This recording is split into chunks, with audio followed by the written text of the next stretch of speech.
Well, I've got the show last month at the end of the summer. We had Jack Scarlett on our show, one of the hosts of the very popular Everything Electric Show on YouTube. Well, now we're down at the Everything Electric Vancouver show. It's a 3-day show here at the Vancouver Convention Center. A lot going on here. We want to get right to some of the people we talked to.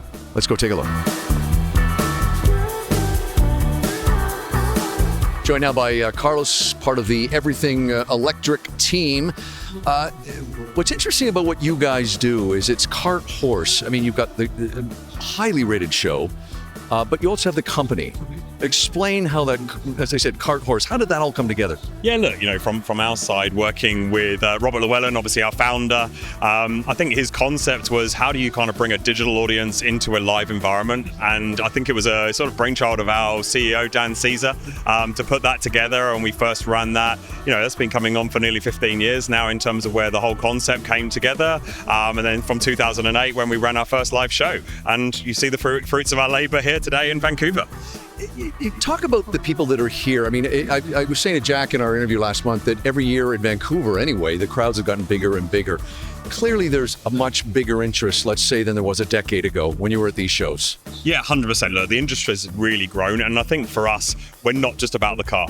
It's about broadening the whole thing from home energy to micromobility to commercial vehicles. We've got about 14 verticals that sit in our show. We've got boats upstairs, jet skis. And I think bringing all that together, someone is on that journey to electrification at different points. And that could be early mainstream or now what we classify as more mainstream. So how do we talk to them at different stages of that? And we're standing right in front of a charging station. Do you find that, and this is something that Jack alluded to, is that range and recharging anxiety?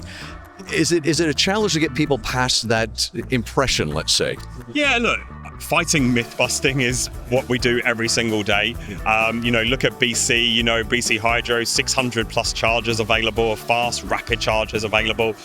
For me, I've been driving an electric car for 5 years. I don't have any range anxiety. My wife loves it. The fact that she doesn't have to go to a gas station anymore and just plugs in at home obviously makes it really easy.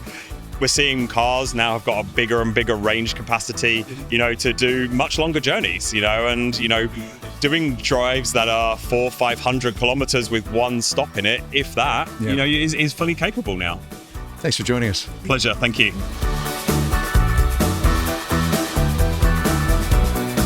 Well, an old familiar media friend of ours, Kyle, who is now with BC Hydro. Kyle, it's good to have you with us. We're in the BC Hydro area right here on the upper level of this great event. What I wanted to ask you is that you're one of the main partners with the Everything Electric Show. Talk about your partnership with them, because we all know where this is going future-wise in terms of electric. Right. Yeah. Everything Electric. This is the third year that we've had Everything Electric here at the Vancouver Convention Center. It's a really great partnership that we've been able to do with BC Hydro as the clean energy provider here in British Columbia. 98% of the electricity that we generate comes from clean or renewable resources, most of that being our hydroelectric facilities. Sure. So it really is a nice opportunity for us to be here to talk with not only customers, but also to talk with some of the vendors in the world of electric vehicles or heat pumps or solar panels. So customers can come here and learn about the options they have to try and reduce their use on fossil fuels and to make that switch to clean electricity. I don't know if there's a definitive answer for this, but your wonderful area here, is there a number one question that people are asking your colleagues here? The number one question is probably, what can I do to save money on my home energy bills, right? And so we have this booth behind us, which they've done a great job of putting together. Yeah, it's fabulous. Looks pretty good, eh? Yeah. But this booth is where we have our Ask an Energy experts. So BC Hydro staff are working here throughout the weekend, and they're able to pull up your BC Hydro account, and they can kind of analyze your energy usage. You can talk to them about what could work for you in your own home. Do I need to get a heat pump? Should I make the switch to an electric vehicle? Will that impact my electricity rate? That kind of thing. And they can run scenarios here, and they can help you really understand, the tools and the technology that's available to every British Columbian for the most part. Kyle, I think I know what I'm doing right after this interview. My account will be pulled up. Kyle, good to see you again. Thanks for joining us. Your account's flagged probably, I'm sure, Jim. Probably, yeah. Good to see you. Yeah, good to see you too.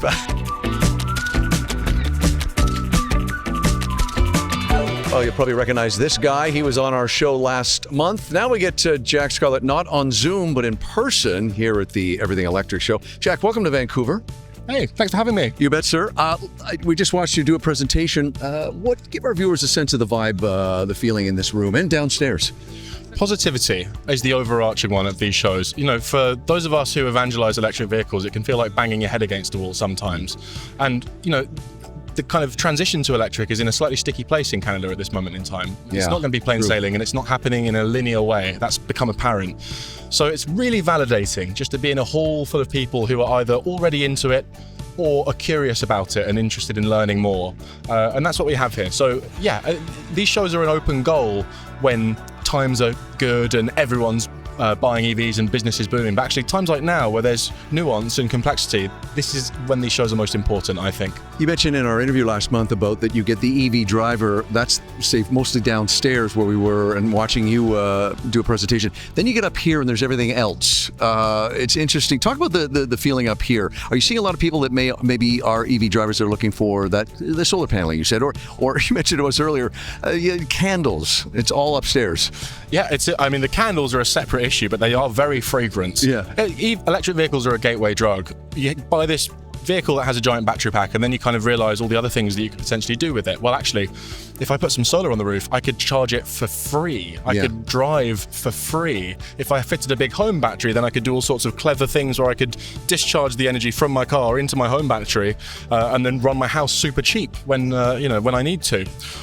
So yeah, it is a gateway drug, and it's an ecosystem. And I think once people have one electric toy, they're interested in the next one. You know, outside we've got e-scooters and electric unicycles, and I highly recommend a little zip around on the unicycle. Oh, I can do that. I'm the only one in a jacket and tie, so I should definitely do that. Your show is so popular worldwide. Is there a number one question that people have been asking you here at this show? I mean, we're here opening day. You're here for 3 days. So I think the buzzword so far this morning is China and Chinese electric cars. People want to know what are they like, because we have them in Europe. We have them available in our market. The first thing we did this morning on stage is we took a sort of a survey by show of hands. Who among you would be interested in having Chinese EVs on sale in Canada? And I would put it at around 3/4 of people put their hands up. So that's interesting. Yeah. That's the thing that's going to get a lot of play on stage this weekend, is that discussion around, is Canada hamstringing itself and delaying this transition by not having the full flight of vehicles available to consumers. I told you, out of all of your shows that I've watched, that Lee Mega, I should say, was the most impressive vehicle in all your shows I've done. So, hey, listen, we won't keep it much longer.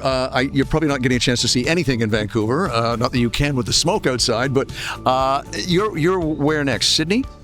Melbourne in November. Yes, that's the next show. Thanks for joining us. Thanks for having me. Cheers. Always a pleasure. You bet.